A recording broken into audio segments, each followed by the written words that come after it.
There were many young revolutionaries during the Arab Spring, but one voice from Syria stood out. It was the Gay Girl in Damascus blog by someone named Amina, an out lesbian in a country where homosexuality is illegal. What happened to Amina? We're previewing Gay Girl Gone from CBC. That's on this episode of So Much Crime, So Little Time. Welcome to So Much Crime, So Little Time. I'm Jeff. And I'm Dee, and in this episode, we'll introduce you to Gay Girl Gone from CBC. If you haven't listened to this one yet, that is great. This is one of our preview episodes. Here we only discuss episode 1 and introduce you to the series. No spoilers for what's to come. You'll also find a link to this podcast in our show notes.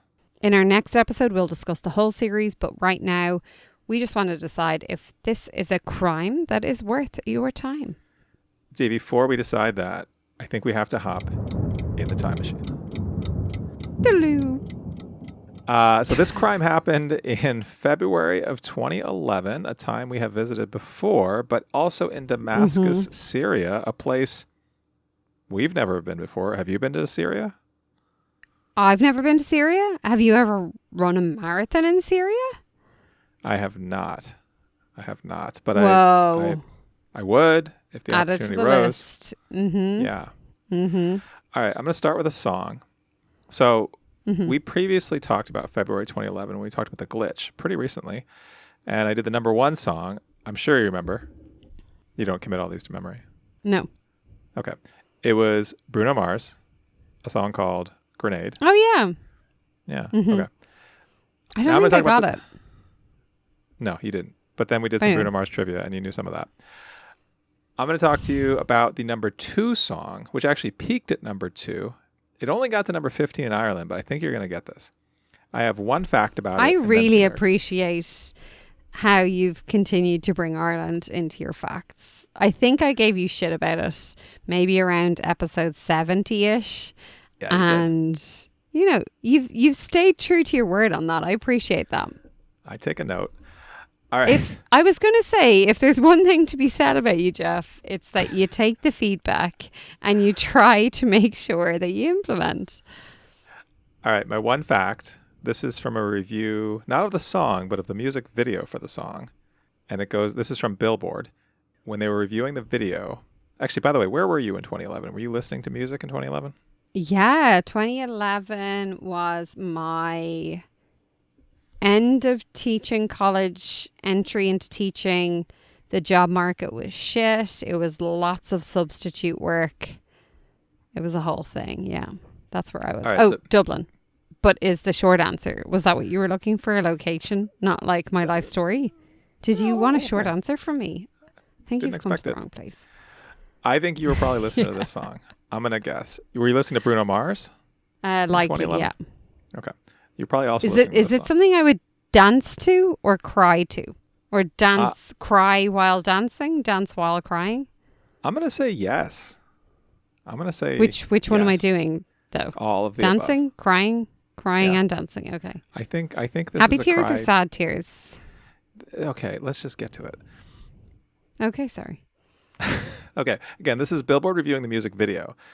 And they said, choosing to title her new single this, and then open its video with graphic depictions of sex and bloody scenarios of cutting and suicide, this singer knew her latest project would ignite controversy. And that's just the way she wants it. Because in this particular case, the 31-year-old singer's in-your-face approach is to ensure the message in the music isn't lost or ignored. All right, that's from the review of the video. Any guesses before we get to the lyrics? I'm trying to do some maths. So 31, a lot so of clues they're now there. like 45. Ish. Yeah. Ish. Okay. Lots of clues in that review. Yeah. Do some Let's lyrics? keep going. I'm going to start at the beginning of the song, which is the verse. All right, here it goes. Made a wrong turn once or twice. Dug my way out. Blood and fire. Pink? Yeah. What's the song? Oh, shit. I have Back in Grenade in my head right now. Like, I got it so quick. I was like, that's who it is. That's her song. It is Pink. Yes. Okay, give me one more line. Made a wrong turn once or twice. Dug myself out. Blood and fire. Bad decisions. That's all right. Welcome to my silly life. I can keep going. Yeah. Mistreated. Misplaced. Misunderstood. Mistreated. Misplaced. Knowing it's all good. Fuck. It didn't slow me down. Mistaken. Always second guessing. Underestimated. Look, I'm still around. Just like fire? Pretty Like please. Fire. Don't you ever feel like you're less than. Less than perfect. Perfect. To me. Perfect's Is one of that the it? words in the title. You are perfect to me. Nope. It's more profane than that. Fucking perfect. That's it. There you go. You got it. Do you know what? I think Pink is great. I think I she's know. gotten better with age. I know you do. That's why I thought you'd get this. I think she's a great attitude. All right. Do you want me to? I have a trivia game for you about Damascus. Right. I'm going to be terrible. Can't wait. It's multiple choice, 5 questions. See how you do. What do you think you're going to get? How many do you think you're going to get right? Out of how many questions? 5? 5 questions. They're all multiple choice. 2.5. That's not possible. Like, I think I'll... No, I think I'll fight you over one. That's So I think I'll probably get actually pretty 2. accurate. I think I'll get Okay. 2 guesses right. And I think I'll fight you over one and we'll aim to call it a half. All right. Let's see how you do against the general population, because I also know the percentage of people who guessed each of the 4 answer choices for each of these questions. So Oh, I love that. Is this Yeah. kind of a little bit like Family Fortunes? What do you guys call Family Family Fortunes? Feud. Yeah. Yeah. I think that's the same show that you're talking about. Anyway, okay. Number 1. What?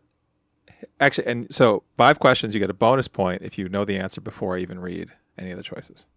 Okay. What historical trade route passed through Damascus? Do you want your choices? A. Spice trade route. B. Amber Road. C. Triangular trade route. Or D. Silk Road. Ooh, Silk Road. No. That Oh, is that right? is right. I'm going to stop you. That is right. Oh, Yeah. okay.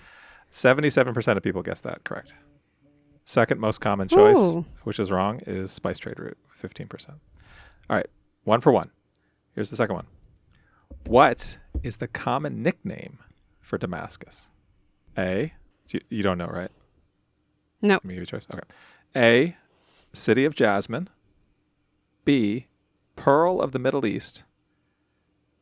C, City of Mosques. Or D, City of Love. Okay, I'm between 2. Which 2? Do we have 50-50 in this show? Can you phone a I've been friend? watching Who Wants to Be a Millionaire. You want to do 50-50? No, I don't. I am between the Pearl one, City of Pearl. The Pearl of the Middle East. And City of Love. Okay. What do you think? But I think the City of Love might be completely coloured because of this podcast. Mm. And we're seeing this like teeny little aspect of it. Are you ready to make your final answer? Pearl.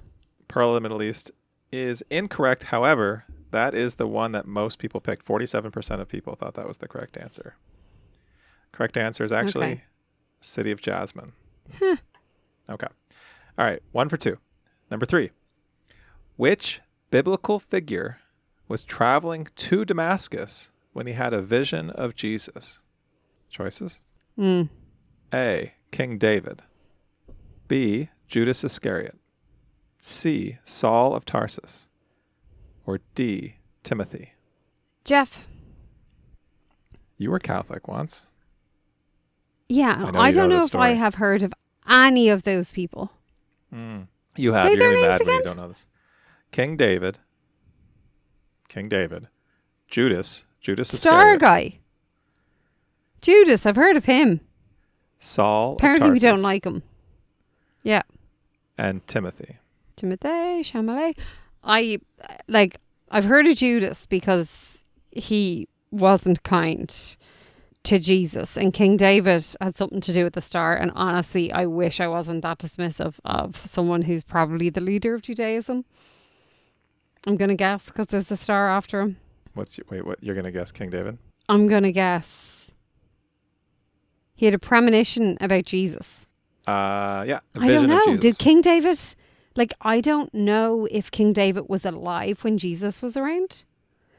I have no concept of whether, he was there. Did Judas have a vision and say, shit, I don't want him in my life? I feel like if he had a vision, he'd be like, better not do that. Because, 2,000 years later, people are still going to be giving out about me. Yeah, I'm going to have anxiety about this. Yeah. Do you want me to tell you the That answer? wouldn't be great. Don't know who Timothy is. Who's the other guy? Saul of Tarsus. Oh, yeah, I don't know. Honestly, I'm going to say King David. It was Saul. Because I feel bad for not knowing.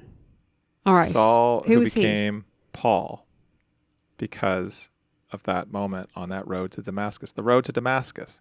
That's the story. Saul became Paul. Paul, who wrote a lot of letters. Letter from Paul to the Corinthians. Yeah. Why did they change his name? Deal. Because he had the vision of Jesus. That's the whole point. He had the vision, and then he changed his name from Saul to Paul. I don't know. I heard that story a lot as a kid. But why did he change his name? That's just how it goes. I don't know. That makes no sense.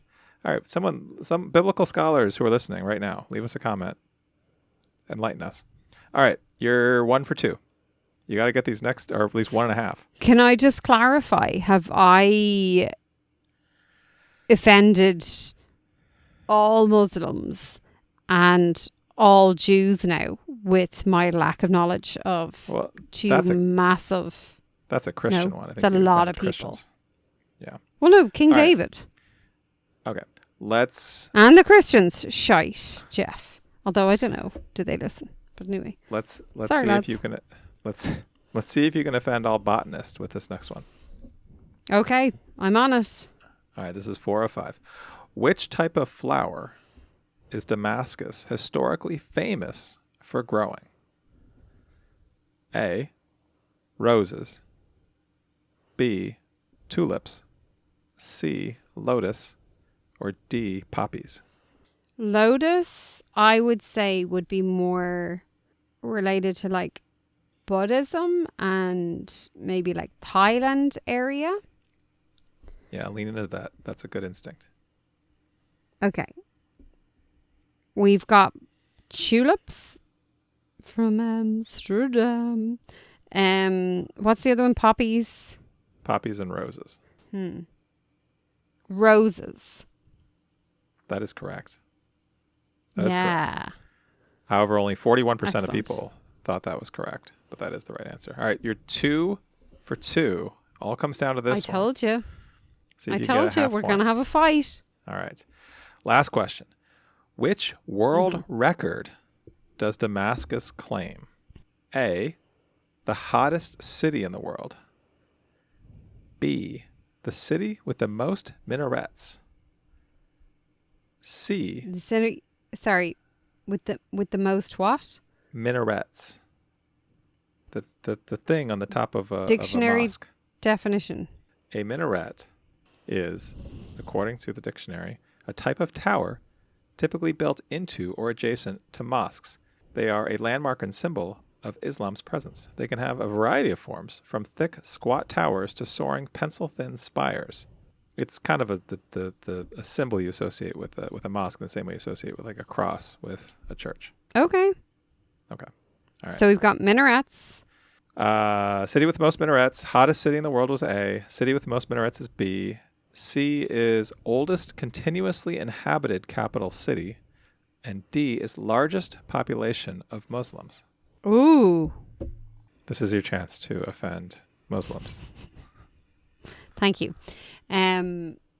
Most Muslims, largest population of Muslims, loads of these little dudes on top of the mosques, minarets. Minarets. Yeah. What was the one in between that? Oldest continuously inhabited capital city. That's a lot of like disclaimers. That feels like it has to be the one because it's like oldest continuously inhabited. It feels like it has to be that one. That's right. That's right. I got 3. We're You not got even 3. having an argument. No, I did need a definition. Yeah. Pretty good. All right. That was our time machine for today.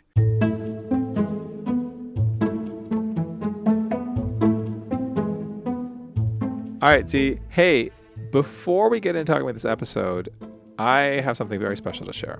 Tell us, Jeff. If you've been listening to this show, you've probably heard us talk about our Patreon, patreon.com/so-much-crime, so little time. Maybe you've gone and checked it out. If you have, I encourage you to go over and check it out again because some stuff has been changing over the last few weeks over on our Patreon. There's some new features, some new things that you can get. We're really just trying to help our fans love us even more than they already do. Some new things you'll find. And by the time this airs, who knows what other new things will have come out. But so the things that I know of right now, there's a new feature where if you join us on Patreon, you get the chance to actually chat with us, hang out with us, ask us your questions, tell us your thoughts live and sort of in person like. There's still the bonus content, the outtakes, the extra time machine stuff. All of that stuff is there. We're also offering t-shirts now with So Much Crime, So Little Time on them. You know it's a great logo. They're very cute. Get it on a t-shirt. It's a great logo. And this was always true, but maybe never more true. That feeling of supporting a little show that you love and just want to help by giving us a little bit of money each month, that's available on Patreon. So patreon.com/so-much-crime, so little time. Thank you. Thank you.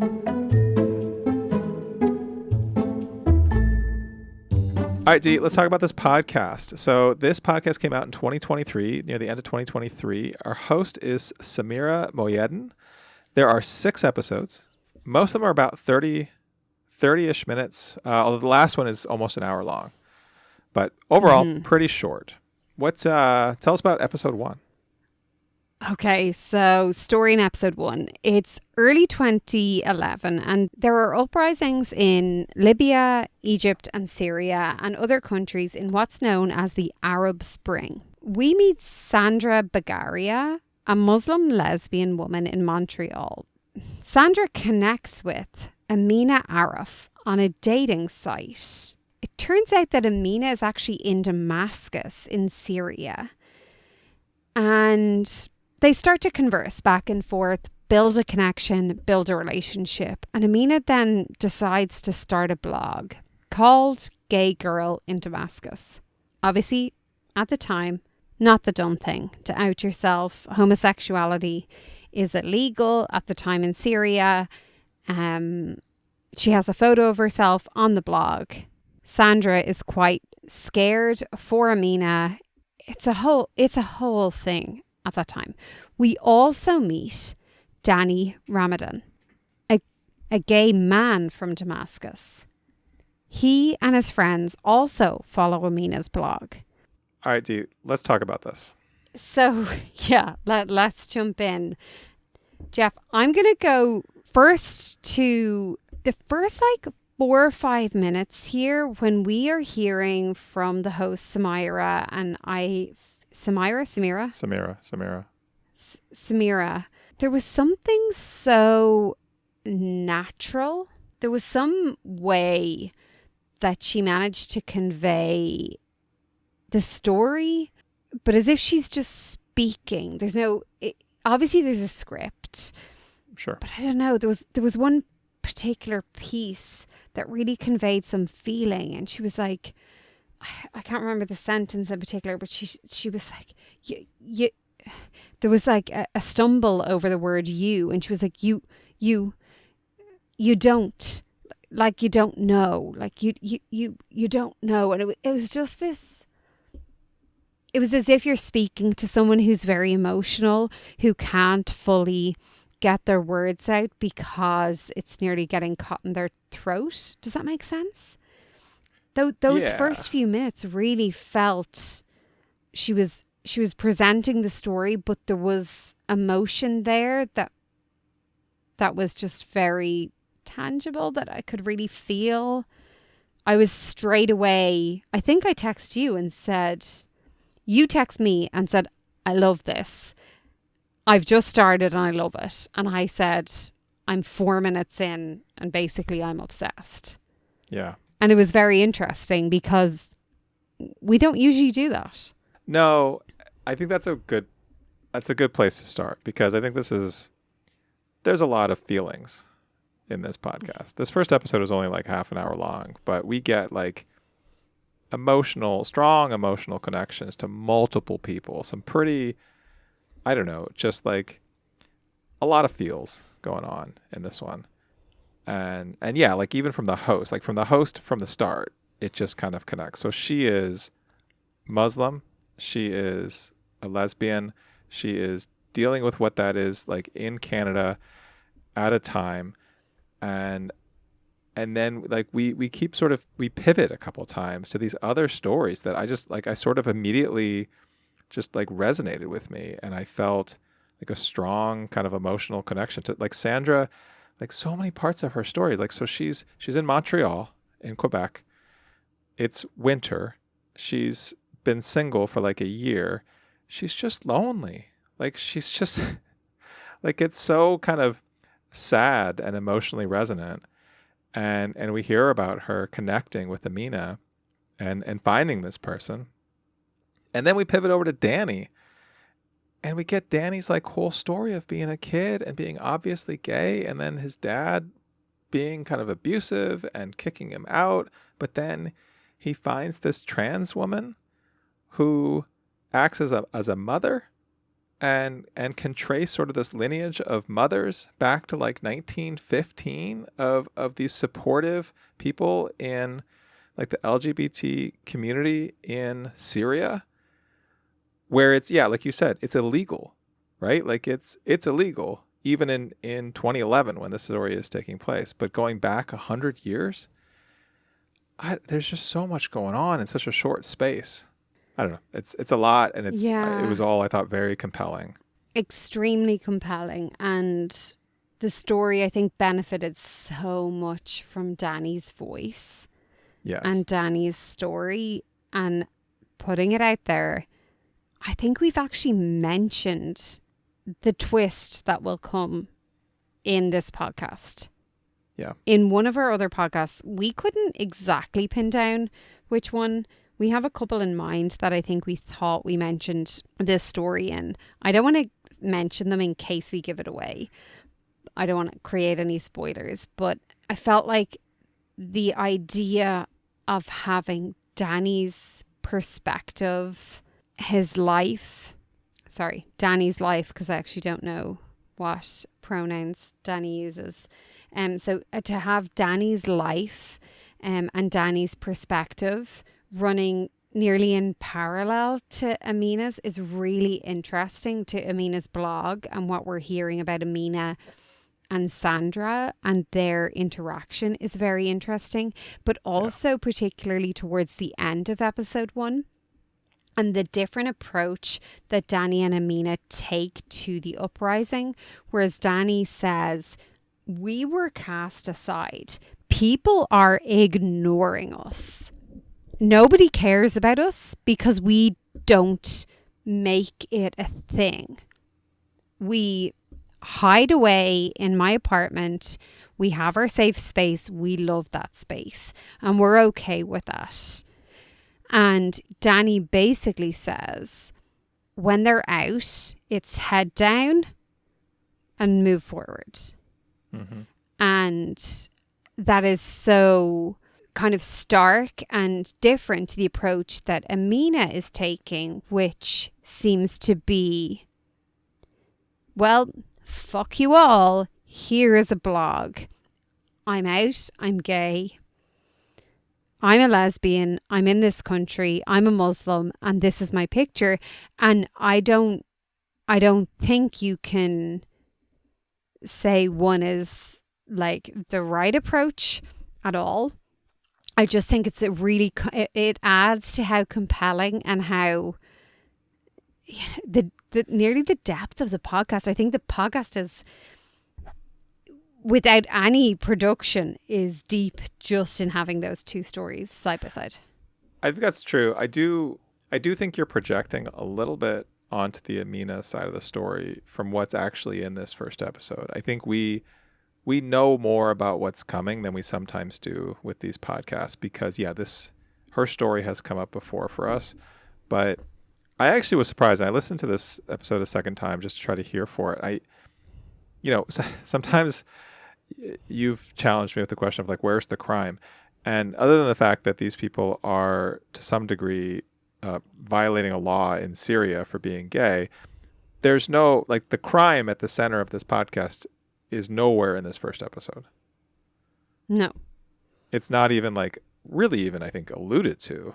I was actually kind of surprised at how little there was about it. And so, I mean, you could listen to this first episode and have no idea what this, and so we're not going to talk about it here. Well, I mean, first of all, the description of the entire podcast says it. And the title says that gay girl gone. You know, she's, where's she gone? And we hear at the end of episode 1 that the people, can't remember the people, police or whatever. What are they called? I don't remember. Syrian defense, something or others. Something or called others. to her door.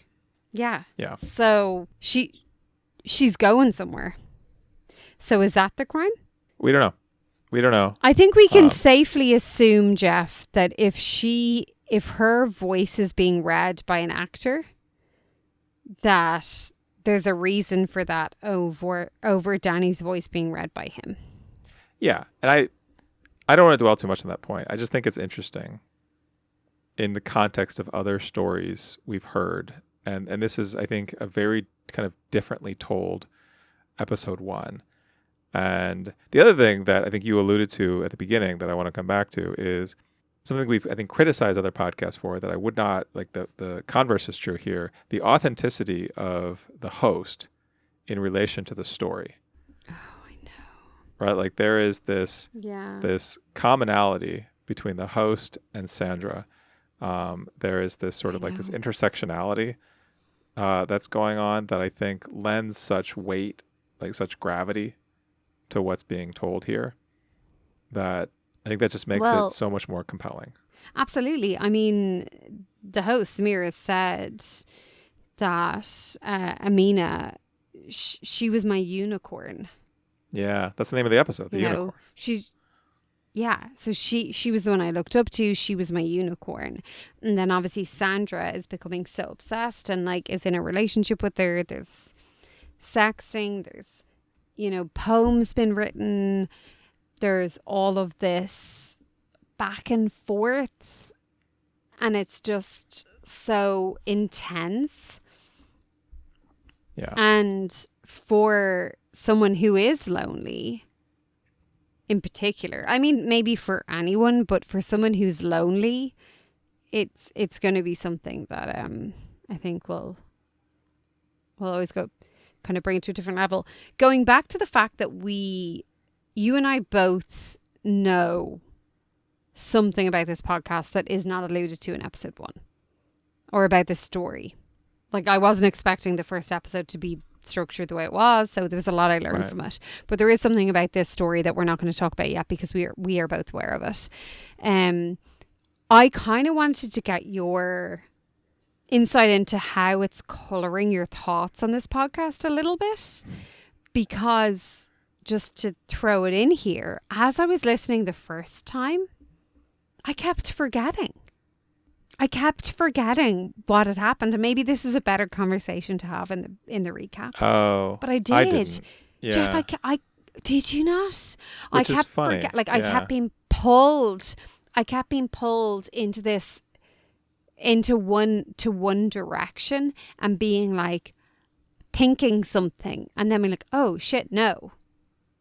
There is a thing I know, and then I'd be pulled again, because when I allowed myself to be immersed in the episode and not allow my brain to be doing all the stuff, all that thinking shit. That's what you get for thinking. Uh, what's actually really frustrating to me is, I mean, this is our 141st episode, and I don't know about you, like, there's just so many of these stories that are just sort of like fragments swimming around in my brain from the last 140 episodes. And some of them I have like immediate recall on like which person was from which story and when we covered it and how we felt about it. And there's other things that are just sort of like these like phantoms that sort of come in and out and are a little bit fuzzy. And like, I know this story and I know we heard this story in the context of another story. And I'm not even, I can't quite place it. And then I start wondering, like, am I making that up? Like, did we not hear about this before? Do I not actually know what No, this story is? 100%. We 100% heard about it before. And I feel like we spoke about it as a side note for a different podcast. I said that to you. I was like, I think this podcast looks really good, but I have this inkling that we had a discussion. It came up in a different podcast and I was like, oh my God, this is wild. As a concept, I didn't realize this was a thing. We had that discussion. I did search our scripts. I searched all my notes. So did I. Did you find anything? So did I. No, I just kept finding this script and the two things you've added it to. So I don't even know we are still adding to those Excel sheets. But anyway, come here. I know you haven't seen this film that I'm about to talk about. But throughout this episode, I kept thinking about this movie that a massive fan of the show who would always spread the word about the show, anytime someone was in her car, would make them listen to the show, was brought me and 3 or 4 other people to. It was I think it's a Pakistani movie. Yeah. So back it came out in 2022 and we went to see it actually in San Francisco in what was the name of the movie theater we went to see it in? It's like a really old school movie theater. It was really cool. So old school. I was like, what is this place? I have to find the name of it. Anyway, it was called Joyland and it won loads of nominations. I feel like you would enjoy it. Following a long spell of unemployment, Haider lands a job at a Bollywood-style burlesque, telling his family he is a theatre manager. In actuality, he is a backup dancer and becomes infatuated with a strong-willed trans woman, Biba. And this whole... There's so many facets to it. There's so many... This is just what came to mind. Like, it's not like an exact, like, one-to-one, obviously. But this movie in particular came to mind when I was listening to this first episode. I think you'd really enjoy it. Maybe our listeners would enjoy it. I always think it's a great thing to advocate for movies that maybe people haven't heard of before. So, yeah, it's... Yeah. All right. Very, you know me, I'm not a big movie person, but this is really good and very sad and moving and kind of joyful in a way. It's called Joyland, but okay. Yeah. All right. Well, how, I feel like we know the answer to this, but how excited are you to keep listening to Gay Girl Gone? I'm so excited. Are you? Yeah. I mean, there's only 5 more episodes and I'm going to get through this probably tomorrow.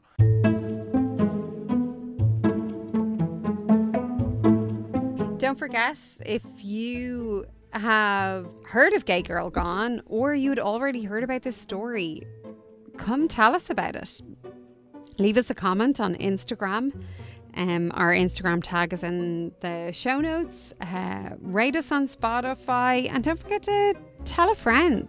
Share the wealth of knowledge about this lovely podcast. We're only small. We're trying to get the word around to figure out what are the best true crime podcasts out there and what are the ones that maybe just are not worth your valuable time. Thank you so much for all of the support and see you next time.